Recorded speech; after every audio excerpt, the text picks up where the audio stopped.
All right, Joey Christopoulos joins me now at Joey Sports Guy on Twitter, host of Bleav in Bears with former Bears defensive end Corey Wooten and my partner in crime. I'm the Robin. I'm the Robin to his Batman, his Bear Man. Shout out The Office. But on Bleav NFL Live, I was just on there this past Sunday. Been on a couple of times. I expect to be on at least one more time to end the season. But Joey, thank you so much for joining me on a short week. It was a short week for the Falcons. It's a short week for us. Just saw you on Sunday, but how you doing, man? I'm doing great, Will. Thank you so much for having me on the pod. For the Batman and Robin metaphor, every single Sunday, Bleav NFL Live, a wild week of the NFL happens, and then they throw the signal up. Me and Will go down some poles. We hop in the Batmobile, and then we clean up the streets and make sense of all the action that happens in the NFL on the Bleav YouTube channel. And yeah, man, we're Bears Falcons, man. I'm super excited to be here and talk to you. Holy witching hour, Batman. Yeah, we're no. I'm excited to talk to you about this matchup, even though it probably wouldn't be something we would lead off. Bleav NFL Live with would be a Bears Falcons matchup, but it will be fun nonetheless. But knowing just how good you are at all of this, Joey, I'm gonna ask you something hard right off the bat. Uh, Talk to me about the Bears in 2022. Big picture overview. What can you tell us about this team in 2 or 3 minutes? Well, so let's start with a little bit. I was thinking about this on the drive home. Bears versus Falcons. What does this mean? And I can only imagine as an outside observer, and maybe I'll add a little detail to it with the Chicago Bears. Is I feel like the Bears and Falcons are in some sort of psych ward this season. That they both are suffering from schizophrenia, where you don't know which team is going to show up on a weekly basis. They could play well against a great team one moment. They can completely be a dog against another team another moment. Oh, a cough, cough. The Bears lose to the Lions 31-30. But from a broad angle, you asked me to pull it back. This season is going fantastic. I've never had so much fun with such a terrible team in my entire life, Will. And I think obviously that starts with, the big headliner right now who's suddenly becoming a huge hot topic on shows like Get Up. It's Justin Fields. And what we've seen over the last 4 or 5 games is a player who started the year historically bad, with an Mm-hmm. offense that we all knew walking into the season, they had no offensive weapons on the wide receiver position. Their offensive line was bad. How do you get progression out of Justin Fields? Well, they've kind of reconfigured this offense and they've just put the ball into the guy's hands and let him make plays. And turns out he's one of the most unbelievable, dynamic young playmakers ascending in the game right now. And over these last 5 weeks, the Bears have only won one game, but I am incredibly pleased right now. And just maybe to put a bow on it, I'm lamenting them losing to the Lions. Losing to the Lions on Sunday had the Chicago Bears jump up from the number 11 spot in the draft next year all the way up to possibly 4, 5, 6 right now. And the Wow. Chicago Bears need blue chip players. So we don't know how the season's going to play out moving forward. They play the Bills, they play the Eagles. I think the Falcons got a great chance to beat up on the Bears this weekend, especially defensively. But I think every single week it's going to be really entertaining with this offense. And Justin Fields is scoring 30 points a game right now. Over his last 5 games, he's averaging 111 rushing yards a game. So if you've got that going for you, you see a little bit more progress from the passing. The future's bright for the Chicago Bears, even though this season is a very dim light bulb. Yeah, and I want to stay right there with Justin Fields, who Falcons fans know very well. Harrison Hoya, uh, he played here in Georgia, was a five-star recruit coming out, then, of course, attended the University of Georgia. Hoya's Georgia. That's hard to go back to back there. But attended the University of Georgia, obviously transferred to Ohio State, but I mean, a dynamic playmaker. And it's crazy to me. The Bears, have been one of the best rushing offenses all season, are the number one rushing offense going into this game. But it really feels like they've unlocked or at least unleashed Justin Fields the last couple of weeks. Have you really seen a marked difference in how they've started using Justin Fields, especially as a runner in these games, or is it more just he's starting to take off a little bit sooner than he had been previously? No, I mean, I really think this stems back to the offensive coordinator and Luke Getsy and what he's done with this offense. If you go back to that Washington Commanders game, they lost on Thursday Night Football 12-7. and it was ugly, right? I mean, and to be fair, the Bears were in the red zone, I Bleav, 4 times. One of them was the interception. The other three, Hmm. they failed on fourth down. And it was an ugly performance. And they had 10 days before their next game against the New England Patriots on Monday Night Football. And what they decided to do, Chicago Bears fans could have said that we should have been doing this a long time ago. But what they decided to do was try and make Justin Fields be Justin Fields. And here's what I mean by that. When you're a quarterback and you go back to pass and you have a wide receiver group like the Bears and you have no one to throw to, what ends up happening? You lean on your athleticism to escape the pocket, scramble, and try and make plays.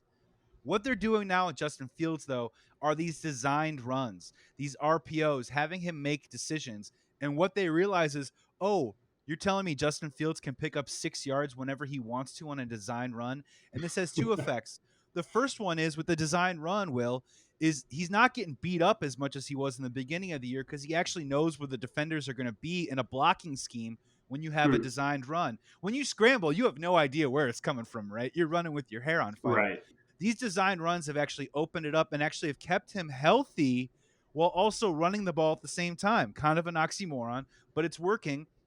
And then on top of that, you mentioned the Chicago Bears offense. I haven't looked at. They're damn close to averaging 200 team rushing yards a game. You know, the offensive line has been terrible in pass protection, but the run offense has been fantastic. That is just feeding all into Dave Montgomery. This is feeding into Khalil Herbert, who just went on the IR today. You guys will Yeah. not see him this weekend, unfortunately. But it really has opened everything up, and it's allowed Justin Fields to just get confidence. I think Justin Fields, his biggest problem was, which a lot of young players have, is when they go back, and we talk about it a lot on Bleav in Bears, he plants that right leg, and he's supposed to deliver the football. And I don't think he trusts what he sees, and he's that 0.4, 0.5 seconds late.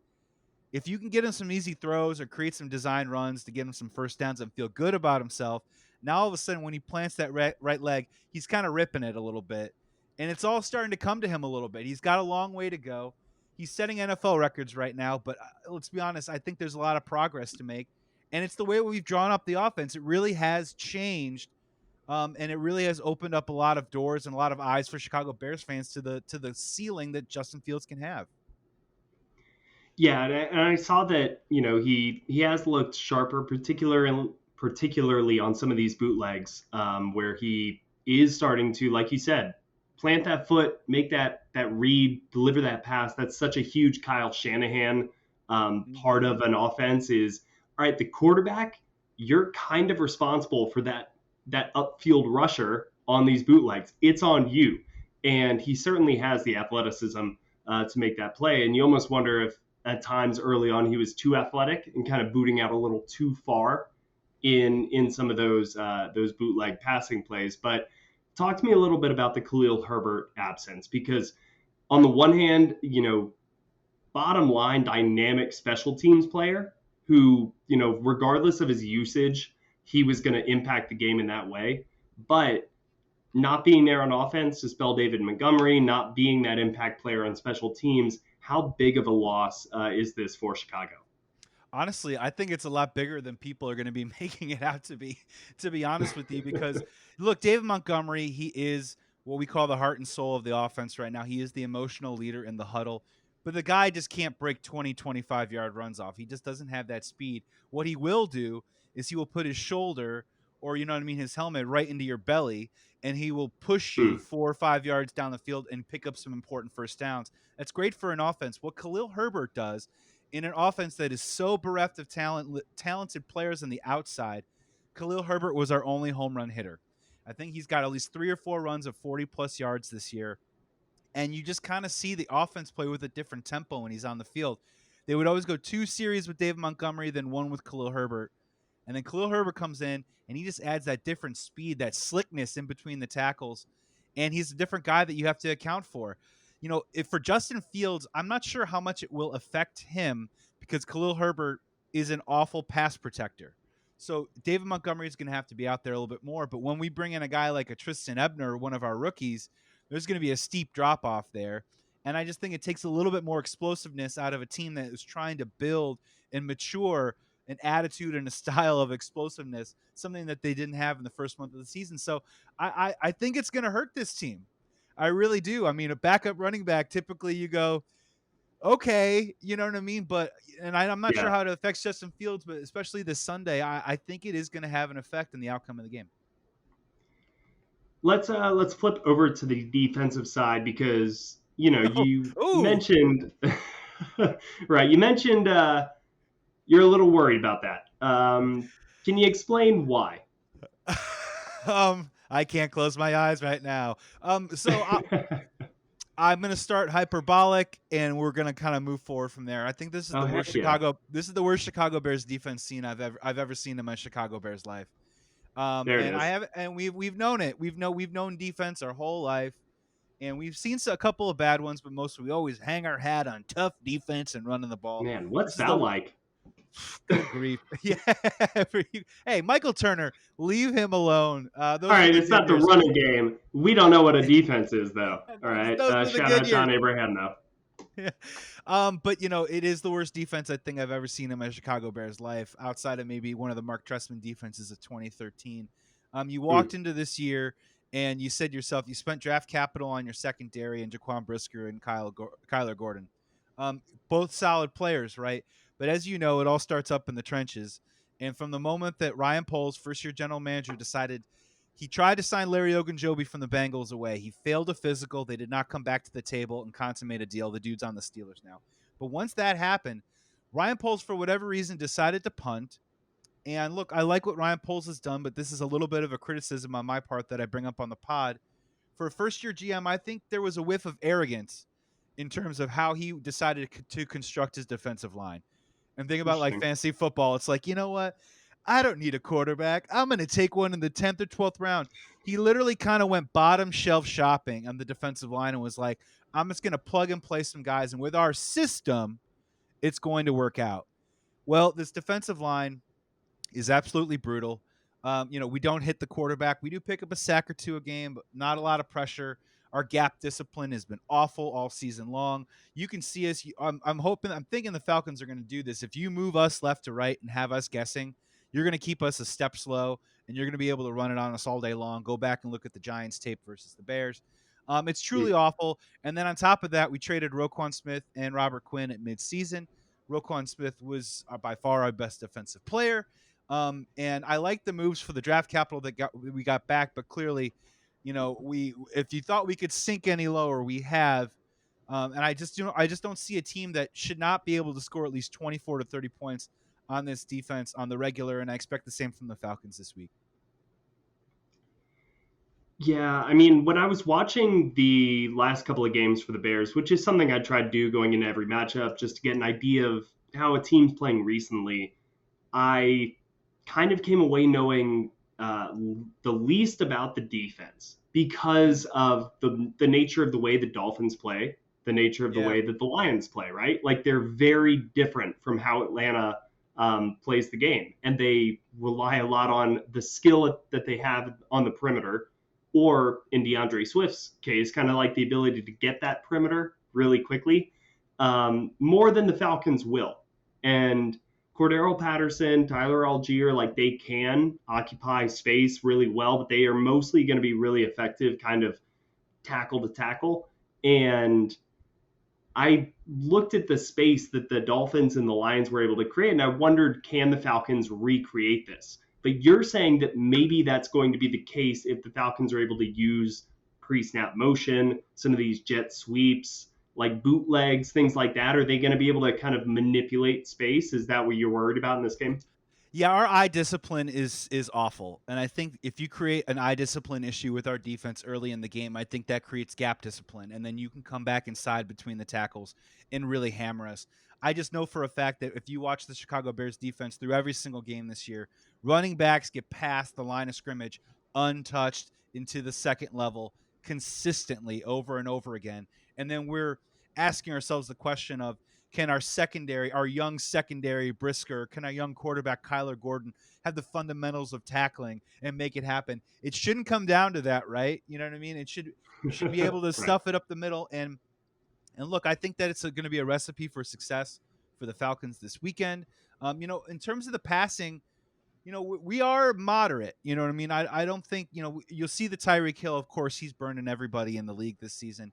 terms of our in the secondary, we're going to give up a couple of big plays, but it isn't abjectly awful. It just really starts with that running game, and then it just bleeds from there. We're not causing turnovers. We don't execute on third down. Last week it was a penalty issue. I mean, you name it, we do it. We are terrible. Falcons fans, if you're listening to this right now, I think it should be a very successful day for the Falcons offense.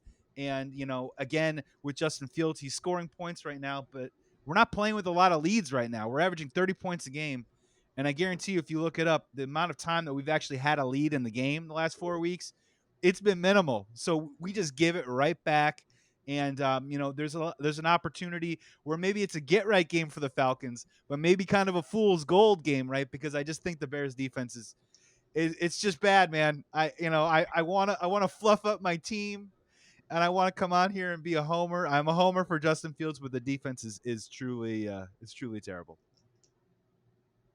I hear you, but But see, who here's plays our quarterback for thing. you this weekend? Who plays quarterback for you Right. this weekend? Yeah. Here's, I mean, yeah, like so here's our thing, and we're gonna get to the quarterbacks in 1 second because that's kind of what I want to end on because the who better than to maybe explain the trials and tribulations of rookie quarterback play more than a Bears fan. So we'll get to that in 1 second, but I don't know if the Falcons have looked like they're able to put their throat on a defense that doesn't bring a lot to the table over the last couple of weeks. And they ran for over 200 yards against the Chargers and they scored 17 points and they lost 20-17.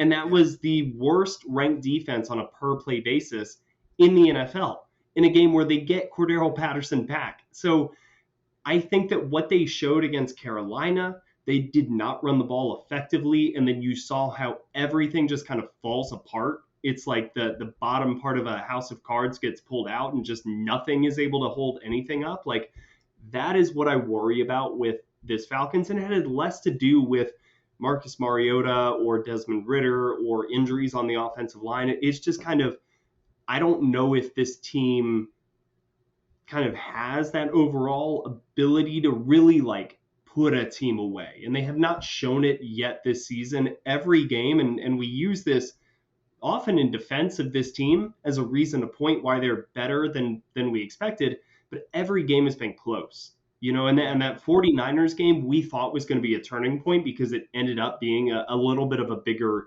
victory than certainly we expected against a San Francisco squad.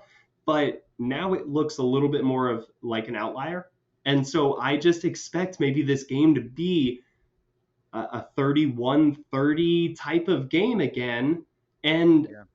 recently, I have my doubts about the Falcons to pull out a game like this, but the Bears have not been able to either. So now talk to me about your kind of trepidations on why maybe down the stretch they wouldn't be able to get it done. And I know I texted you a little bit about the non-interception that should have ended the Lions game there for you guys. But yeah, just before we get to the quarterbacks here at the end, what's up with the Bears playing so well and not winning?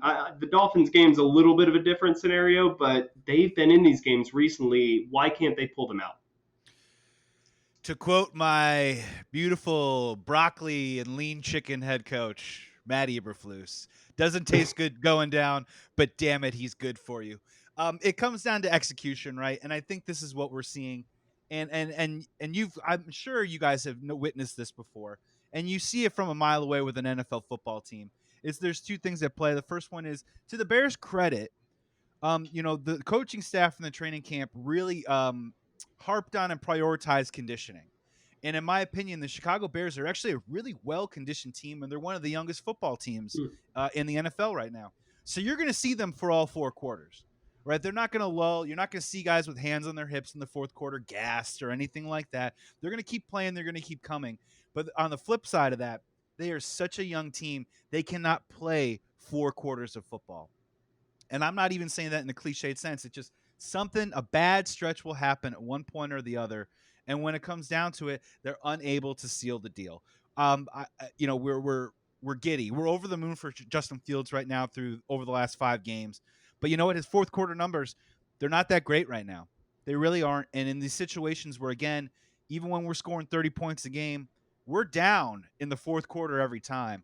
And it gets to that point where Justin Fields, honestly, you know what happens? You have to just start throwing the ball, right? You have to start getting chunk plays at 13, Hmm. 14, 15 at a time. And we're just unable to do it. And the numbers reflect that and kind of bear it out a little bit. And the guys come up short. So the schizophrenic Chicago Bears, I'm not sure who's going to show up this week. I do like our offense, obviously, against your defense. But again, I'm kind of looking at the schedule all of a sudden, and I'm one of the bigger homers that you're going to find out for the Chicago Bears. I don't know. I don't know how many more wins I can really pencil in on this schedule. And in the beginning of the season, I put this down as a W for the Chicago Bears against the Falcons. And I can't do that anymore. I can't. Will I just can't, man. I mean, are you in the same boat a little bit where you don't know what team is going to show up every single week? Can you accurately be like, how many more games are these Falcons going to get this year? Has it come to that point in the season? It definitely has, and it's really interesting because when I was talking to the guys from the LA Football Network before the Chargers game, they brought up the fact that the Falcons felt like a little bit of this Jekyll and Hyde team, roller coaster team week to week, when I don't really feel that that's the case. But you bring that up as well. And I do think that that's been the case more recently, Okay. certainly because the national public is coming off of watching that Thursday night game when they played arguably their worst game of the season. But Everyone on the planet had the Falcons in their confidence pool, Will, and I we're know, all right? looking at you Jesus. right now with just very hard eyes and not fun. It was not fun to watch. Well, you also learned your lesson with Kyle Pitts. So chill. All right. If you guys are still trusting this team, then that's on you, not on me. Um, but Good grief. Good grief. but yeah. So it's become a little bit of a this was supposed. They've done the hard thing. They've done the hard stretch of the season. It was supposed to be easy from here on out, and that is where I think, and this is my beautiful segue into the Desmond Ritter conversation, that is where you're seeing fans start to pull their hair out a little bit this season when going into the year, the expectations were lower. This wasn't supposed to be a situation where people were even put in a position to be pulling their hair out because there Yeah. shouldn't have been this expectation. But then you kind of got there because the Falcons were playing well and they were winning some games. And now things are falling apart. And people want to point to the easiest thing, which is quarterback. And Marcus Mariota playing poorly the last couple of weeks doesn't help things. But you guys drafted Justin Fields. A lot of Falcons fans wanted to draft Justin Fields. Yeah. What were those growing pains like, and were they worth it? And would you appreciate somebody like a Marcus Mariota having been a bridge guy for somebody like Justin Fields, or do you think he's learned from taking his lumps? Oh, baby. We had both sides of the menu last year. We had bridge guy Andy Dalton with Justin Fields That's right. I forgot. Okay. at the same time, man. We had both sides of the menu, my friend. Last year was really tough. Matt Nagy did not put the team in a position to succeed. It was very strange too, as well, where you had a general manager and a head coach coaching for their job, but drafting the quarterback of the future, and then putting the quarterback of their future in and doing him a disservice so that you can win a game. You can win a game in week 4, week 5, and you were literally trying to preach the principles of the check down city manual that is Matt Nagy's offense when clearly your quarterback wasn't supposed to do that. So most of the Right. offseason, honestly, for the Bears, it was a mystery, man. We really didn't know. A couple of flashes here and there. He had a good game against the Lions, good game against the 49ers. Obviously, we all saw the Steelers game on national TV last year. But it was a mystery, man. And there still is this one part that I talk about this all the time, and I think this is something that Matt Ryan and all the great quarterbacks and all the quarterbacks that have staying power have to figure out, and it either happens or it doesn't. But it's that point where the quarterback is able to manipulate an offense and is able to see the field and move through his second progression and understand the Yes. difference between second level and first level reads are in an offense. And has Justin Fields mastered that? No. Is Justin Fields above average at it right now? I'd probably also say no. I'd still probably say he's pretty average. But look, I think that is one of those weird. It's one of those weird bridges that every quarterback must cross, and it's almost like you either do or you don't, right? I feel like Baker Mayfield had success but couldn't cross that bridge. To be very fair, Mitch Trubisky in 2018 had a good season, could not cross that bridge. You see that consistently with quarterbacks that just can't take it to that next level. So Justin Hmm. Fields has the athleticism, right, to cover up a lot of that. And we're enjoying it right now. And we're actually seeing progress and success, which is great for his confidence. And you want to see results. But moving into next year, I think there's a whole new litmus test for Justin Fields next year about can he actually become that elite quarterback by taking that to the next level, by taking it to the next place. And I want to throw it back to you. You mentioned that a lot of Falcons fans wanted Justin Fields. And look, man, I'm curious. I'm not looking for criticism, and I'm certainly not looking to gloat right now because I don't know if we have the full answer with JF1 yet. But what was the talk at the time coming out of Atlanta regarding Justin Fields?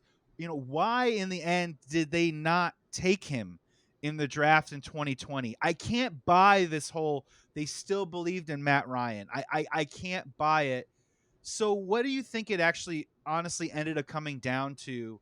And what was the talk out of there? What were the weaknesses? What were the strengths? And what were Falcons fans talking about at that time?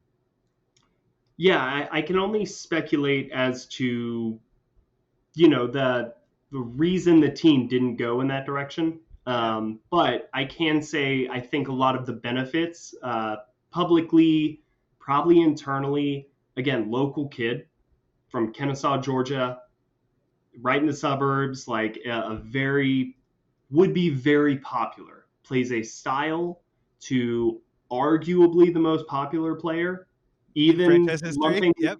even lumping Matt Ryan into that mix, probably the most popular player in Yeah. franchise history in Michael Vick. So you have those elements are very appealing from a sell tickets standpoint, and I think that it would have given juice to an organization that was kind of a little bit of a laughing stock near the end of that Dan Quinn, Thomas Dimitroff run. And I don't put that on those two men.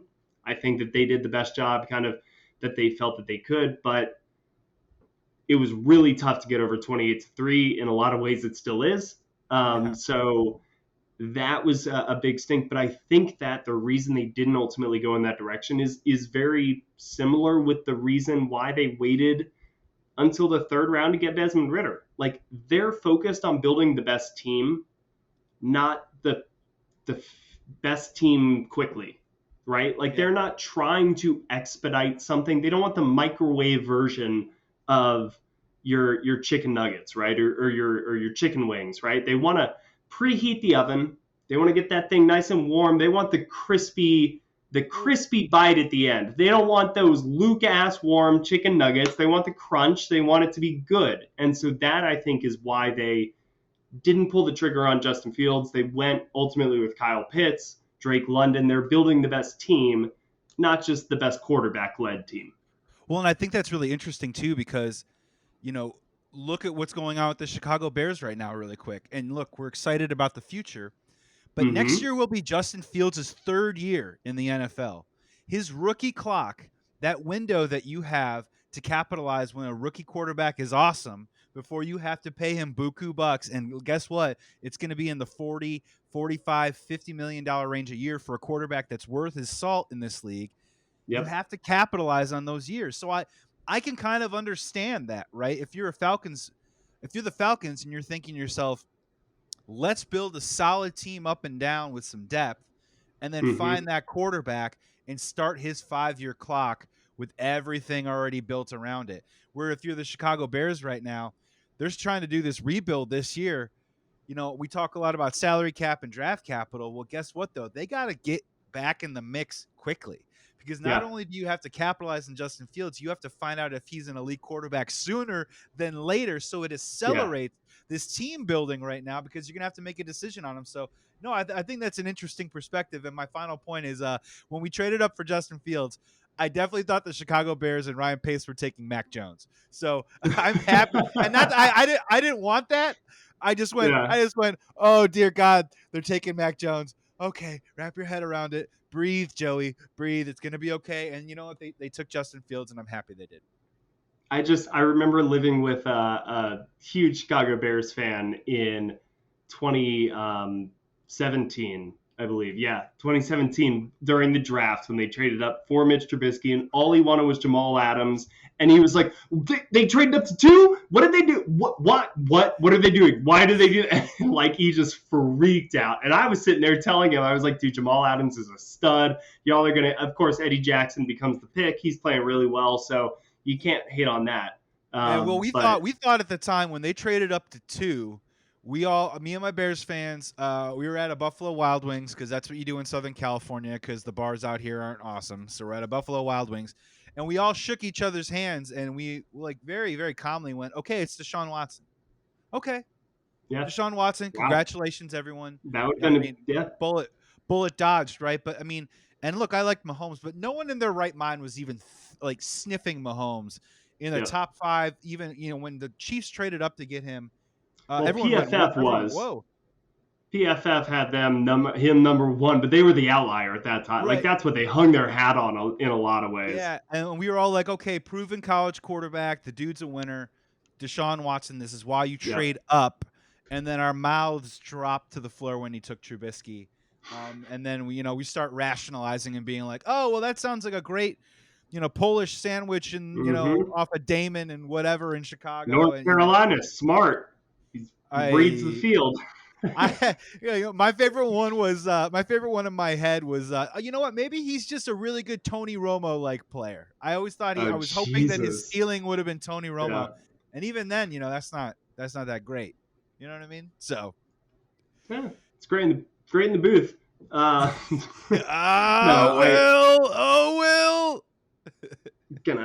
man, not probably. Hopefully, gonna be a lot of that on Sunday. Let's end on that note. Let's get your final predictions, Joey, on this weekend's game. It sounds like you think there's a potential for a lot of points in this one, given each team's defense, the matchups offensively, defensively. Is that how you're leaning? I am at this point right now. I'll be honest with you. I picked the Lions to win last week. I picked the Dolphins to win the week before. That Lions loss was bad, man. I mean, we were up 24-10, and just to throw some shade and make some people upset. Even though I'm so thankful and grateful to be on your podcast and good to see you, man. I'm gonna say the Chicago Bears win 27-24. Look, man, this is a coin toss. It really is. I easily see 24 points on both sides. So if you're going to betonline.ag, do the points over on that one, total points over. I probably would like that number a whole lot. But no, I think the Chicago Bears offense is in good shape. Justin Fields, even if they kind of try and pin him in rushing wise, he still will have success, in my opinion. So I'm going to go Chicago Bears 27, Atlanta Falcons 24. That can easily be on the other side too as well, which should make for a fun, wild, and entertaining game, right? I definitely think it will be. So I think you're spot on there. I'm really curious to see. I've been texting some people who have been, much closer to the team throughout the week and trying to get their idea on what do the Falcons do with Justin Fields. I texted somebody, who is the fastest player on this defense? Because I think that they're going to spy Justin Fields with whoever. But a thought that maybe they go kind of exotic and maybe a 2-5-4 look or a 2-4-5, like if you're a nickel, and do you blanket him with linebackers? Do you get as many fast guys on the field? Troy Anderson, who they drafted in the second round, linebacker who runs a 4-4, kind of almost a hybrid safety if you want to, like a Troy Dye comparison out of Oregon, like that type of player. I wonder if Falcons get crazy, but I think it's going to be a lot of points. I'm looking at something like 34-28 Falcons here. Yeah. I think that they'll have the space. Big Tyler Algier. Look for Avery Williams. I think that he's going to be a difference maker in this game. Can eat up a lot of that space. So yeah, I think it'll be high scoring to your point, but who knows, man? Justin Fields could break one of these and really change the game. Yeah, and final one real quick for Falcons fans to keep in mind is, obviously, keep a linebacker spying on Justin Fields and keep him home, right? Well, we've been playing some games a little bit with Cole Kmet, and he's had a nice little run over the last month. Is he going to be good? Is he good in healthy? what way? Yeah. Cole Kmet. I mean, he knocked knees, right? So I think it's a swelling issue. I don't think it's anything tendon related right now. So obviously we're taping this on a Tuesday. I know he's going to be good. He's been amazing recently. Jesus. Yeah, yeah. Well, I mean, like good, like in a Jason Witten way, not in the elite tight end category, maybe that we've had in years past, or the Kyle Pitts of the world. Shot at your boy there. Damn. The one thing I will say though, really quick though, is what the Lions actually did in the stretch run against the Chicago Bears. And it was actually really interesting. And I'm not saying it's a blueprint, but I'd be interested to see if the Falcons try and do it. Is that in our pass protect, we're still not very good. And what they've actually did is instead of like bringing, everything you got with your ends, like with a bull rush or anything like that, they actually slowed Blitzing. it down. No, they slowed it down. They slowed Oh, down their okay. rush, and they almost played a zone Yeah, rush, you just if you had will. like they caged him in. I saw Yeah. that. Yeah, yeah, yeah. Yeah. So even it's not about getting to the quarterback, it's about filling up the space and taking away his gaps. And if he Yep. can't find anyone down the field, which he's been having a problem doing with our wide receivers, he will start to maneuver out of the pocket. And from there, either we have a holding penalty or you guys are able to spring free and kind of circle him up a little bit. So it sounds antithetical to everything a defensive end's ever been taught, but slowing down the pass rush towards Justin Fields and just creating chaos and space around him, it's harder for him to get out of the pocket that way. And it worked for the Lions for a little bit, and it'll be interesting to see how opposing teams may be trying to play that tactic moving forward. I think the key player to watch for that tactic is going to be Grady Jarrett. As much as that is a cliche to just say like Grady Jarrett for any defensive line, he's the smartest player as well as the best player on that defensive line. Seeing how he rushes because he's more than capable of just swim moving and beating a dude in the blink of an eye. But against Justin Fields, in the blink of an eye, he can make you miss. And then there's a vacated lane and he's gone.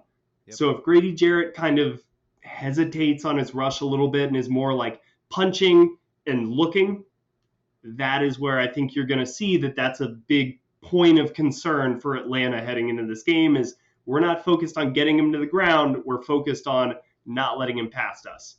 And we'll see how that all plays out. But Joey, this has been fantastic. I really feel like I've learned a lot about Chicago going into this game, much more than watching two games on NFL.com/plus. No free plugs here, but there you go. Anything you want to plug before we get out of here, Joey? Just a couple more Chicago facts. Never put ketchup on your hot dog. If there's a chair placed in front of a parking spot on the street when it's snowing outside, that spot is taken. That is Chicago law. And Will, man, thank you so much, dude. Great to see you, man. For those that haven't checked out Bleav NFL Live, we do it every single Sunday at 4 p.m. Pacific time, 7 p.m. Eastern. Come check it out. I love having Will on as my co-host. He does such a fantastic job. I just feel like I don't know. We got a rapport that makes me feel comfortable. And when we bring on all the different people from the Bleav roster, man, I just really think you're a talented dude. You do really, really great work for the Falcons. And man, I just can't tell you enough how bright I think your future is moving forward. And then also, I don't know, for those that are just interested in, I don't know, hate listening if you're a Falcons fan. But no, I host Bleav in Bears with former Bears defensive end Corey Wooten. Corey's a great guy, really great insight. Really has been able to dig into why the Chicago's Bears defense has struggled so mightily this year. He really gets into the X and O's. And then finally, I don't know if you want to just follow me at Joey Sports Guy. I am obsessed with Chicago sports, but I do love pop culture. I do love comedy. I do love all sports in general. So you can follow me on there. And man, thank you so much for having me on. Yeah, no problem. You love movies, which I also really appreciate, and we're gonna test our the bounds of our chemistry right here when I say that my favorite Chicago pizza place is Pequod's. Oh Is that yeah, your Pequod's? Yeah, Pequods, baby, Pequod's. Pequods. There you Yeah, go. yeah, yeah. All Bra- right, we got it. Bravo, great call. That's a West Side joint that really started to Yes. come. Its claim to fame started about 14 to 15 years ago. So it's not among all the old hats of pizza. Fantastic call, my friend. Our chemistry is Mm. strong. Batman and Robin riding around, and you know what? I'm gonna take that back. This is more like a Batman Superman thing. You know what? There is no Okay, yeah, there's Justice no League. there's There no we go. Robin. Yeah, there's no Robin in this scenario. Great to have you on, man. And yeah, get Pequods always in front. Pequod's forever. All right, thank you so much, Joey. I appreciate it. I'll talk to you soon, my friend. See ya.